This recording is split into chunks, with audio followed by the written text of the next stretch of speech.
Welcome to the Music Reel. I'm your host, Nicola Burton. Now, today I'm speaking to a gentleman who has dedicated his podcast to chatting with the designers and the artists of album covers of some of the most iconic music in our history. And it's called Undercovers, and we are treated to the stories behind those covers. It's a super interesting series. Josh Kiff, welcome to the Music Reel. Oh, thanks, Nikki. Yeah, glad to be here. Thank you for such a great welcome as well, intro. Well, it's like, as we were just talking before, Josh and I met when you were working in Mosh Chicks and I was producing the Caxton Street Festival. And together we fought quite a few fires when we were doing that festival. And it was a great family atmosphere, wasn't it, Josh? It was so great to work with you guys. Loved it. It was. I remember when I first flew into Brisbane, I knew no one, and Mosh Chicks was very small. And I knew Manny because I think Manny he'd been looking after the Butterfly Effect, and I'd been touring them around New South Wales. So I sort of ended up talking to him, ended up in an office with you guys at your office. That's right. That's right. Built this relationship that did festivals and events, and it was awesome. So we loved it, definitely. No, we loved it too. And look, we have this very human need to gather together, to connect and celebrate, especially while we're listening to a live music show. But as a result of this lockdown, that's now impossible. So in this time where lockdown has changed the lives of so many people in the events, hospitality and music industries, Josh is helping music fans around the globe to continue to celebrate the music.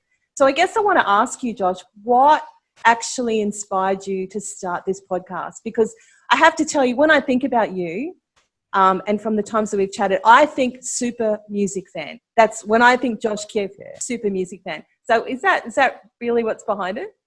Yeah, I'm a music nerd. All right, there you go. So yeah, I should have done this interview in my other room because I've got a room that's filled with you probably know this, but I've got a room that's filled with vinyl, and it's all framed and signed and everything. I might move in there in a minute, but yeah, it's so that's sort of my love affair in it, and it started way back, well, before the Mosh Chicks days. I've always been a music fan, but the Mosh Chicks days just allowed me to I ended up just gathering autograph stuff, and my wife haphazardly said, hey, you should frame some of that. So I did, and then I got a bit addicted to it, and then I ended up just realizing how much I loved album artwork. And then I realized that no one knows the story. It's like people sort of know the story behind Nevermind, maybe, or Dark Side of the Moon or something like that, but do they really know the story? And there's so much out there that when you think of your favorite album, you think of the album cover, and it really gets me excited. So I thought, well, hang on a minute, I know a couple of people. So I knew Robert Fisher, who's the guy behind Nevermind and Neutro and all the Nevermind stuff, all the Nirvana stuff. And then I realized how much other stuff he does, which is Beck, and there's just enormous amounts of stuff that he does. So I reached out to him. And that sort of put me on a journey. It was really weird where he just introduced me to the next person, and it just kept going. So I'd reach out, and most people now have heard of me that are in that scene. So, for instance, just the other day I interviewed Brian Cannon. Forgot his surname. Brian Cannon. He's the guy who did all the early Oasis artwork. Oh, wow. Okay. Yeah. Amazing guy, right? So just one has led to the other, and it's just allowed it to go. I've just about done my third season, and I'm about to start my fourth season. Wow. So obviously we've been in lockdown, and all these artists have been writing and producing, and before you know it, there's going to be this avalanche of release. So what tips would you give people when they're doing their artwork?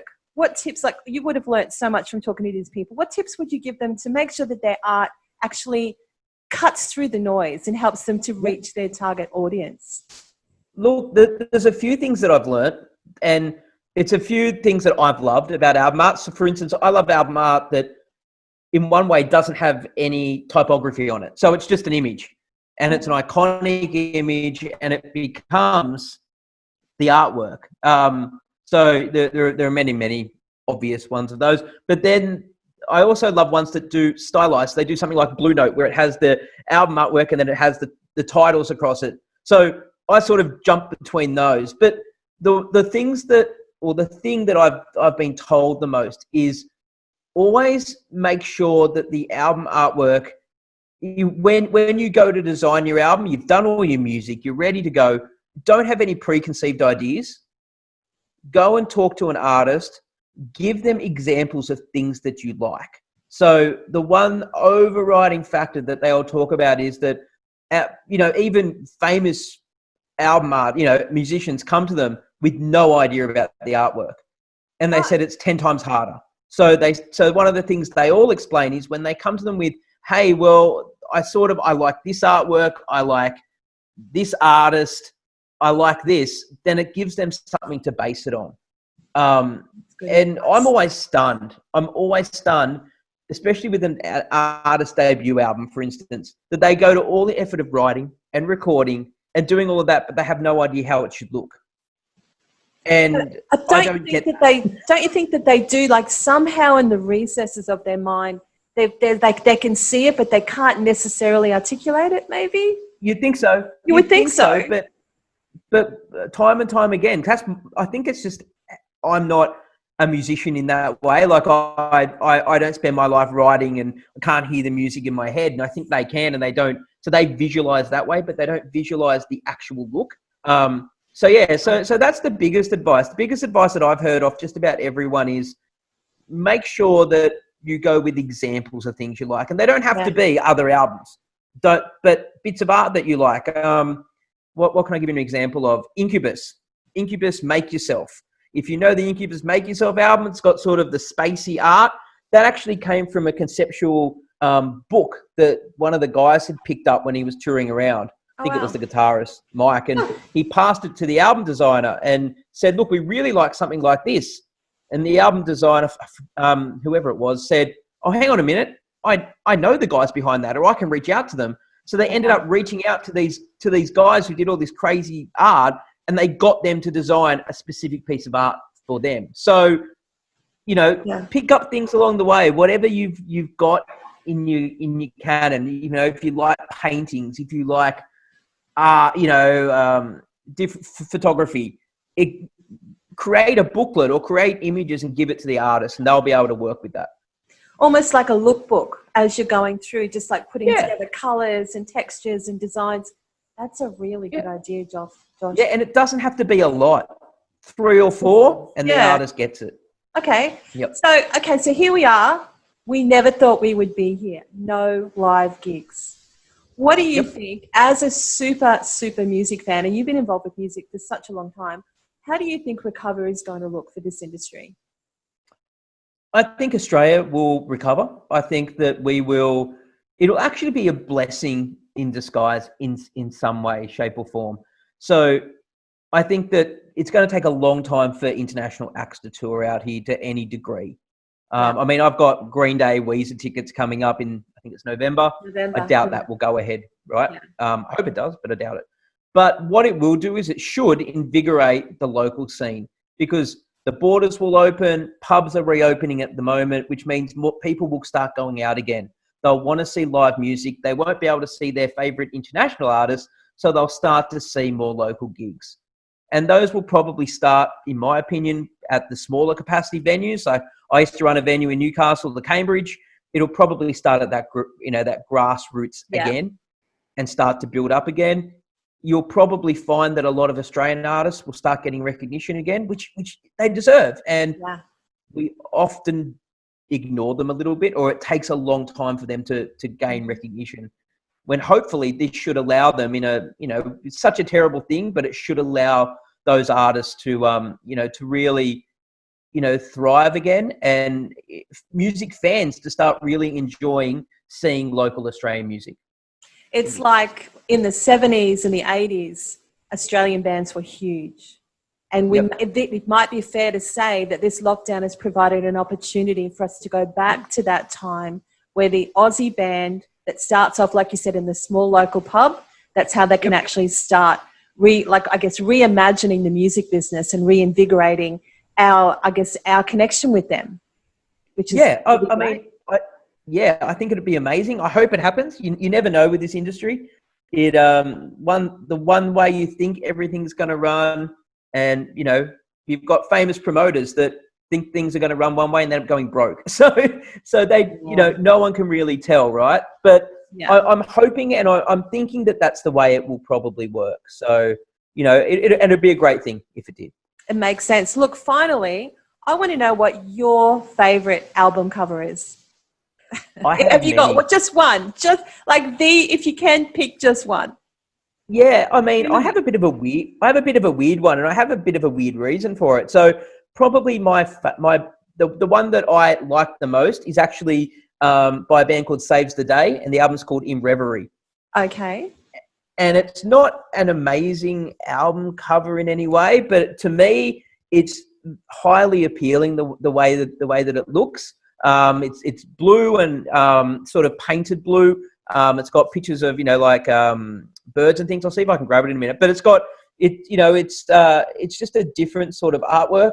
I think I like it a lot, and it's really corny, but I really like it a lot because I've tracked it down on vinyl, and it's not easy to find on vinyl. And it's one of those album covers where I'm just like, I really love this album cover, and I really want to put it on my wall, and I really want to own it. And it was like quite expensive for me to buy, and it's not that common.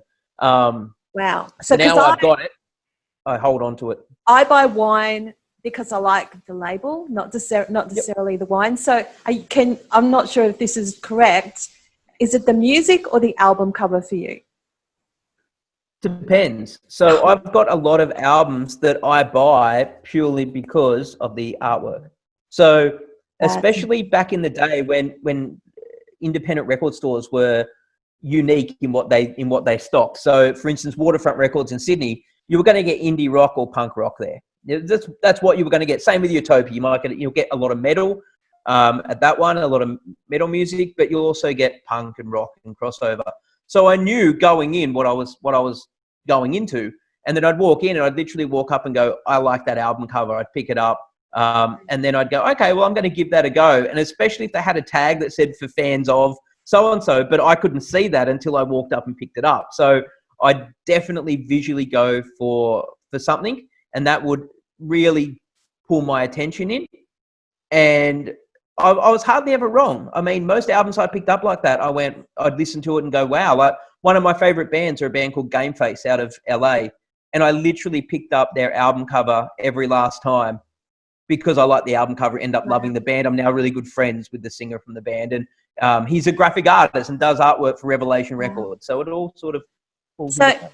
That's good for artists to hear, Josh, because it gives them an idea that perhaps it's not just the music, perhaps considering the visual appeal and telling the story through that art is almost just as important as the music. Well, that's great. That's great to hear. Just think about it. What's your favorite album? Oh, you're going to laugh at me. No, it's okay. So, Wuthering Heights, Kate Bush.